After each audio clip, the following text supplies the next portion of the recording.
Hello, welcome back to the reading of the poem of the Man God, written by Maria Torta, Volume 3, Chapter 399, Part 2. Jesus at Bether with Peter and Bartholomew. But let us go back to the vision since. I now see Peter coming forward with so rapid a step that his garments flutter like a sail swollen by the wind. He is followed by Bartholomew, who is proceeding more calmly. Peter arrives unexpectedly behind Jesus, who is bent fondling some sucklings, the children of the gatherers, lying on folding seats in the shade of the trees. Master! Simon, how come you are here? And you too, Bartholomew? You were to leave tomorrow evening after the sunset of the Sabbath. Master, do not reproach us. Listen to us first. I will listen to you, and I do not reproach you, because I believe that you must have a grave reason for disobeying. But reassure me that none of you is ill or hurt. No, Lord, no harm befell us. Bartholomew hastens to add. But Peter, always sincere and impulsive, states, As far as I am concerned, it would have been better if each of us had broken legs, or even if our heads were injured, rather than... But what happened? Master, we thought that it was better to come to put an end to... Bartholomew was saying when Peter interrupts him, Hurry up and tell him. And he concludes, Judas has become a demon since you left. We could no longer speak or reason.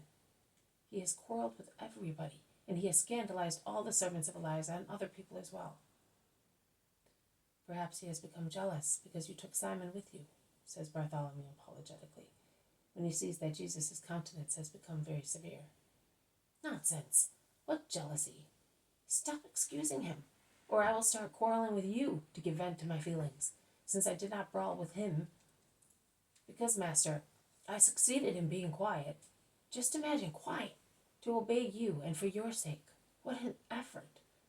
Well, when Judas went away slamming the door, we consulted with one another, and we thought it was better to leave in order to put an end to the scandal in Bether, and to avoid boxing his ears. And Bartholomew and I left at once. I asked the others to let me go at once, before he came back, because I felt that I could not control myself any longer. Well, I have told you. You can now reproach me if you think that I made a mistake. You have done the right thing. You have all done the right thing. Also Judas? Oh, no, my lord, don't say that. He made a deplorable spectacle of himself. No, he did not do the right thing, but it is not for you to judge him. No, Lord. His no is uttered with great difficulty. There is a moment's silence. Then Peter asks, But will you at least tell me why Judas has become thus all of a sudden?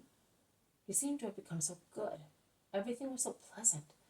I said prayers and made sacrifices that it might last, because I cannot see you depressed, and you are distressed when we misbehave. And since the feast of the dedication, I know that even the sacrifice of a spoonful of honey is of great value. A disciple, the youngest disciple, a poor boy, had to teach this truth to me. Your stupid apostle. But I did not neglect it, because I saw its fruit. Because I also, although a blockhead, have understood something through the light of wisdom that bent benignly over me, teaching me, a coarse fisherman, a sinner. I have understood that we must love. Of course, we must love. We must love you not only with words, but by saving souls with our sacrifice, in order to give you joy, and not see you as you are now, as you were at Shabbat. You are so pale and sad, my Master and Lord, whom we are not worthy to have, whom we do not understand, as we are worms near you, the Son of God. We are mud near you, the star. We are our darkness. You are light. But it was of no avail, it is true. My poor offerings, so poor and badly made, what purpose could they serve? It was my pride. It was pride on my part to believe that they might serve. Forgive me, but I gave you what I had. I offered myself to give you what I have. I thought that I was justified because I love you, my God, with all myself, with all my heart, and with all my soul, with all my strength, as it is written. And now I understand also this, and I also say what John, our angel, always says, and I beg you.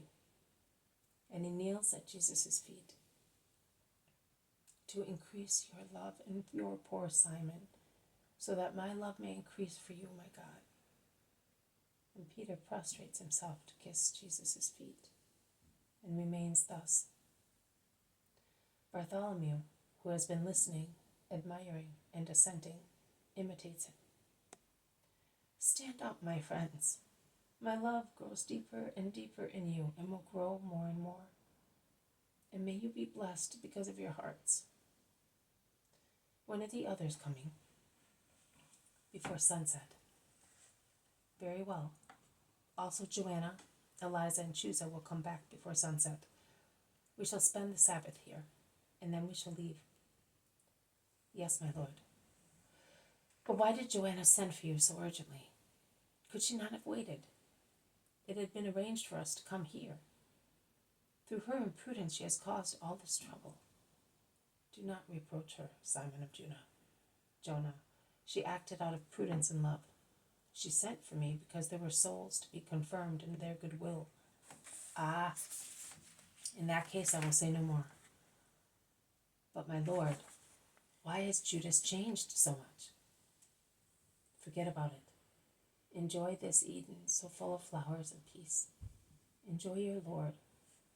Leave and forget about humanity in all its worst forms, in its attacks against the soul of your poor companion. Remember only to pray for him, very hard. Come, let us go to those little ones who are looking at us full of amazement. I was speaking to them of God a little while ago, from soul to soul, with love. And I was talking to the bigger ones through the beautiful things of God. And he embraces the waist of his 2 apostles and turns his steps towards a group of children waiting for him. This has been a reading from the poem of the Man God, written by Maria Valtorta, Volume 3, Chapter 399, Part 1. Jesus at Bether with Peter and Bartholomew. Thank you for listening. I will see you tomorrow. May God bless you, and may peace be with you.